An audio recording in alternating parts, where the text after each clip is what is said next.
faut repenser la collaboration. Et pour repenser la collaboration, il faut que tout le monde s'y mette. Une collaboration avec des bases qui sont posées de manière très saine et très honnête, ça va permettre de pouvoir vraiment développer une relation professionnelle de qualité. Bienvenue dans le podcast du Jeune Avocat, réalisé en partenariat par la Gazette du Palais et la FNUJA. Dans ce deuxième épisode, nous allons nous interroger sur la meilleure façon de démarrer une collaboration libérale. Pour nous aider à y voir plus clair, nous recevons les deux coprésidents de la commission collaboration de la FNUJA, Alexandra Borde et Michaël Amas. Bonjour à tous les deux. Alexandra, vous êtes avocate au barreau de Paris et coprésidente de la commission collaboration de l'Union des jeunes avocats de Paris. Et Michaël, vous êtes avocat au barreau de Marseille et vice-président de l'UJA de Marseille. Pour bien comprendre de quoi on parle, est-ce que vous pouvez déjà nous donner un aperçu de l'état de la collaboration aujourd'hui ? Bonjour. Il faut savoir que le statut de collaborateur libéral a été créé en 1972 et que depuis 50 ans, il a beaucoup évolué, et notamment ces dernières années. Aujourd'hui, il y a même un changement de paradigme. Le changement de paradigme s'observe déjà sur le nombre de collaborateurs qui composent les différents barreaux français.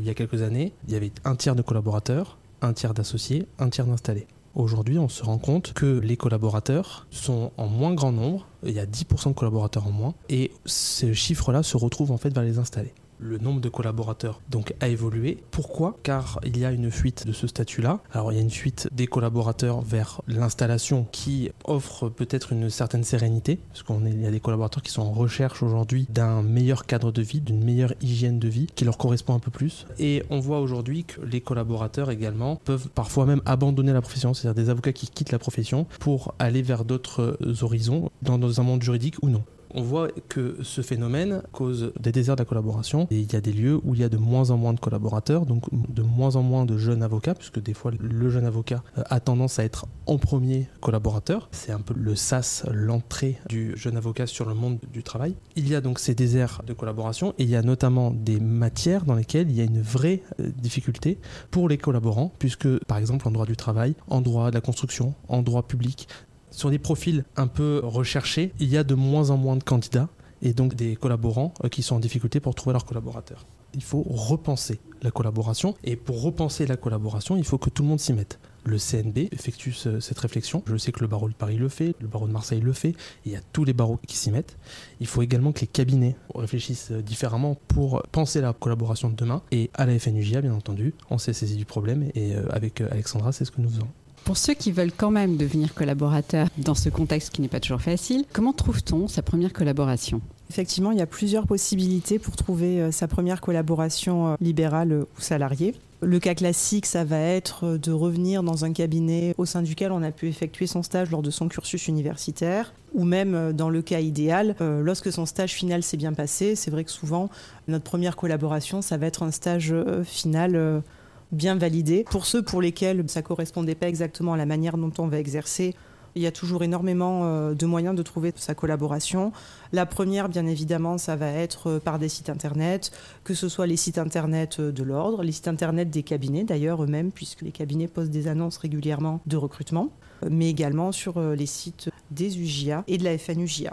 Également, il y a des associations d'élèves avocats qui diffusent des offres de stage. Donc, j'invite les élèves avocats et les futurs élèves avocats à se rapprocher de ces associations-là, puisqu'on va pouvoir être informé de l'existence d'offres de collaboration. Une fois son offre trouvée, quelles questions l'avocat doit-il se poser avant l'entretien ?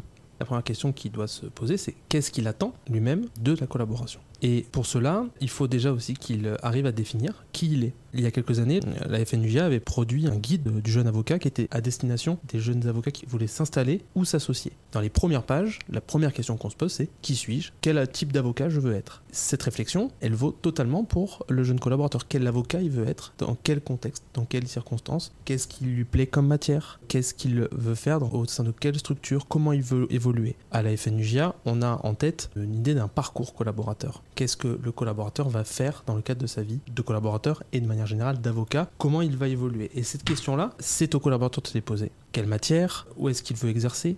Est-ce qu'il veut être dans une grosse structure ou dans une structure un peu plus familiale, avec peut-être un avocat qui va voir comme un mentor ? Ou est-ce qu'il veut avoir quelque chose d'un peu plus cadré, avec les process ? Tout ça, il doit y réfléchir avant. Et il doit également se poser la question de savoir quelle perspective il a derrière cette collaboration. Est-ce qu'il envisage d'être collaborateur à long terme ? Est-ce qu'il envisage de s'installer ? Est-ce qu'il envisage de s'associer ? Alors c'est peut-être difficile quand on rentre dans une collaboration de déjà se projeter à ce point, mais il faut quand même se poser ces questions-là, essayer de se donner un objectif pour pouvoir le suivre.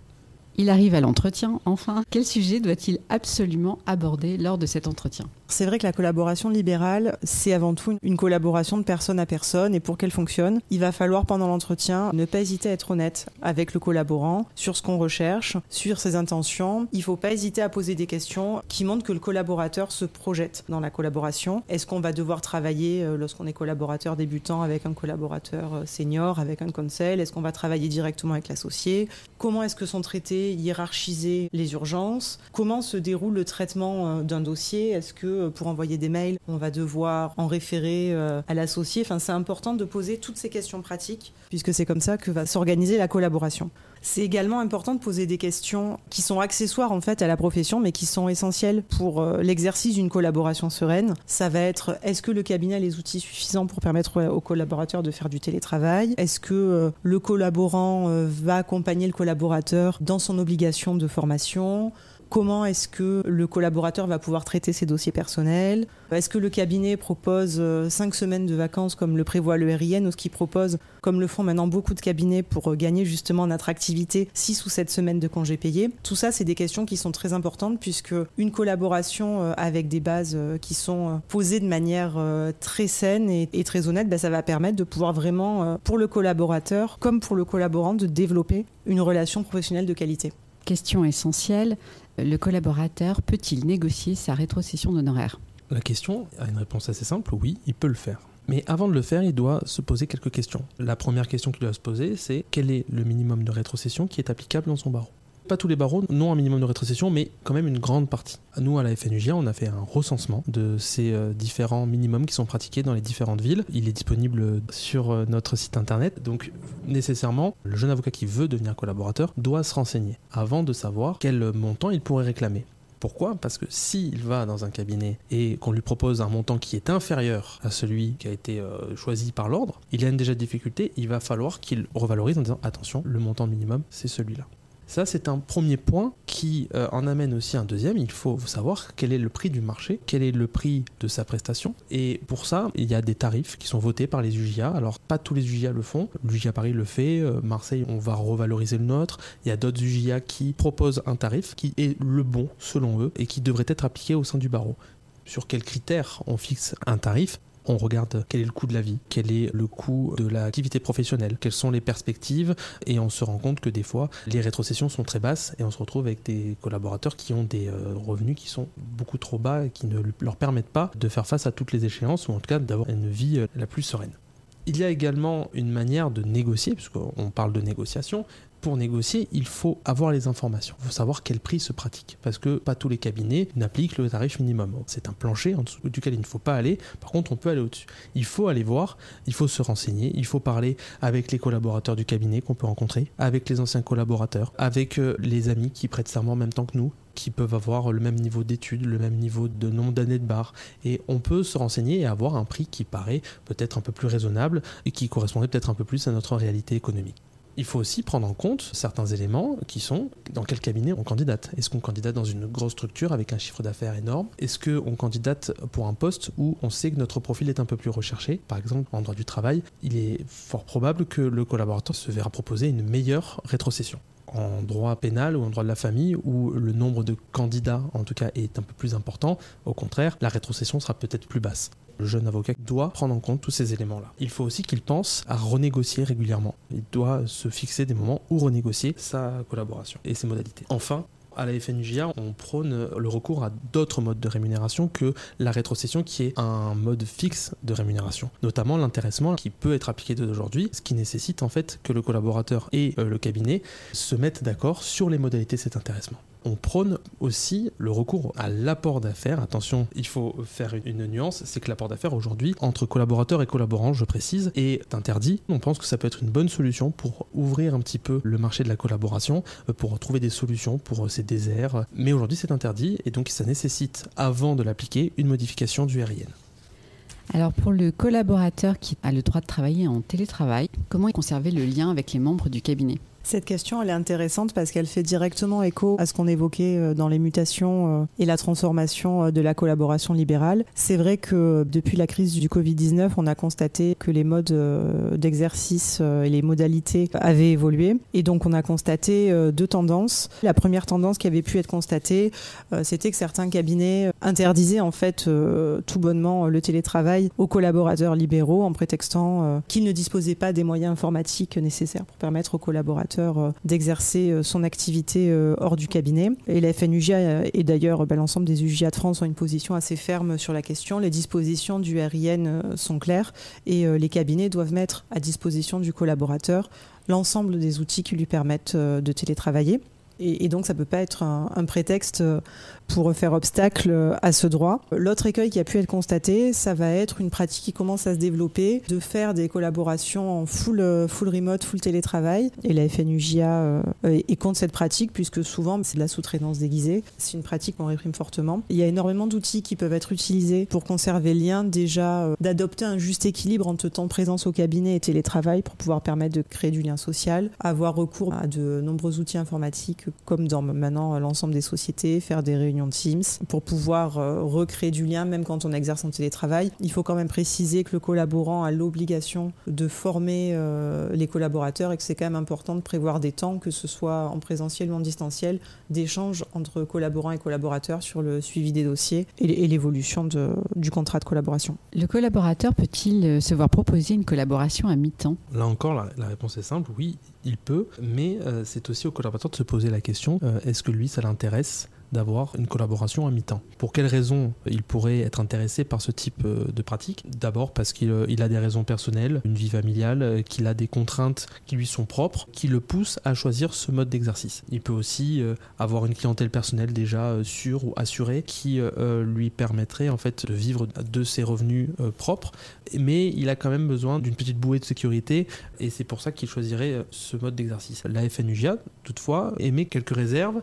Il faut impérativement retenir, et c'est préconisé, et d'ailleurs c'est pratiqué dans les barreaux qui ont accepté ce mode d'exercice et qui est d'ailleurs accepté par le RIN, il faut que la rétrocession minimale soit appliquée et qu'elle soit affectée en plus d'un coefficient. Alors nous on préconise 1,5, c'est-à-dire que la rémunération va être calculée en fonction de la rétrocession minimale et on va augmenter cette rétrocession pour créer un équilibre. Il y a un deuxième point sur lequel nous on alerte, c'est qu'il faudrait également créer dans le RIN un droit de préférence au bénéfice du collaborateur libéral. Si jamais il devait y avoir un recrutement dans le cabinet, le collaborateur libéral à temps partiel devrait pouvoir se voir proposer le poste qui est à pourvoir. Un autre point de vigilance, on observe que le temps partiel peut être un petit peu dévoyé. Il y a des temps partiels qui en réalité vont se transformer en temps plein. On se rend compte aussi que les collaborateurs qui avaient choisi ce mode d'exercice, ce type de contrat, peuvent avoir une désillusion. Il faut en réalité que ce contrat de collaboration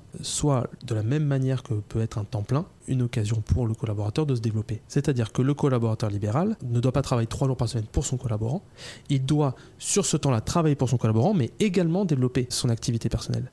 Et ça, c'est un point qui, visiblement, a des difficultés à trouver une application sereine. Et ça, on le déplore et c'est pour ça qu'on émet cette vigilance, qu'on alerte sur le fait qu'il peut y avoir ce dévoiement. D'ailleurs, je me permets de rebondir sur ce que disait Michael. Plusieurs barreaux, notamment le barreau de Paris, ont mis en place très récemment un contrôle a posteriori de l'exécution du contrat de collaboration. Pour les avocats collaborateurs au barreau de Paris, vous avez dû recevoir normalement à partir du 13 mars des questionnaires à remplir afin d'informer l'ordre de la réalité de l'exécution de votre contrat de collaboration.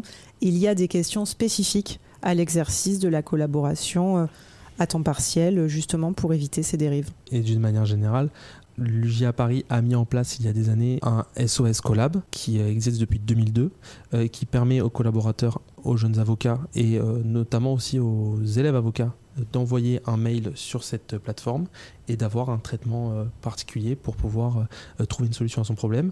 La FNUJA s'est dotée également d'un service similaire à l'échelle nationale qui fonctionne, qui a fêté ses 1 an il y a quelques semaines. Alors, le collaborateur va devoir faire face à certains frais. Quels sont-ils ? C'est un petit peu la question qui fait peur et qui inquiète à chaque fois tous les collaborateurs qui vont commencer à exercer.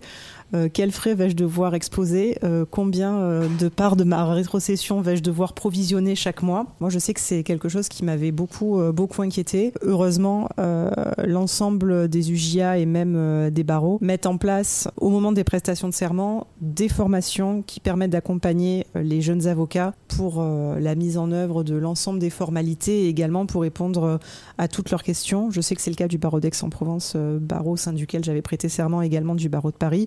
On a des formations qui nous permettent de ne pas nous sentir démunis, parce que c'est vrai qu'il y a énormément de frais. Bon, évidemment, beaucoup moins qu'un avocat qui va s'installer, puisque l'ensemble des moyens permettant l'exercice de la profession, ordinateur, papier, fourniture, doivent être assurés par le cabinet, par le collaborant.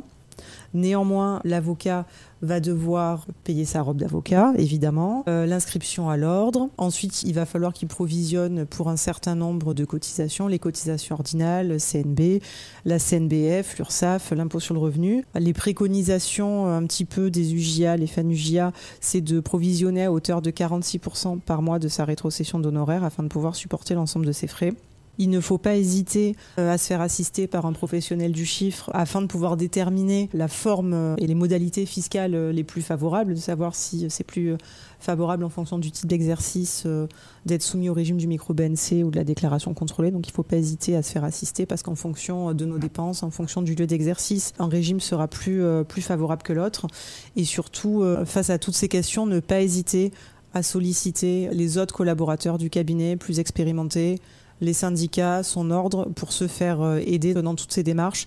Il y a notamment lors des journées du collaborateur des stands qui répondent aux questions des jeunes avocats. Donc c'est vrai que c'est une période qui peut faire peur. Il ne faut pas hésiter à aller parler à d'autres personnes qui sont passées par là avant vous. Et en même temps, la collaboration, c'est le moyen le moins coûteux d'exercer la profession d'avocat.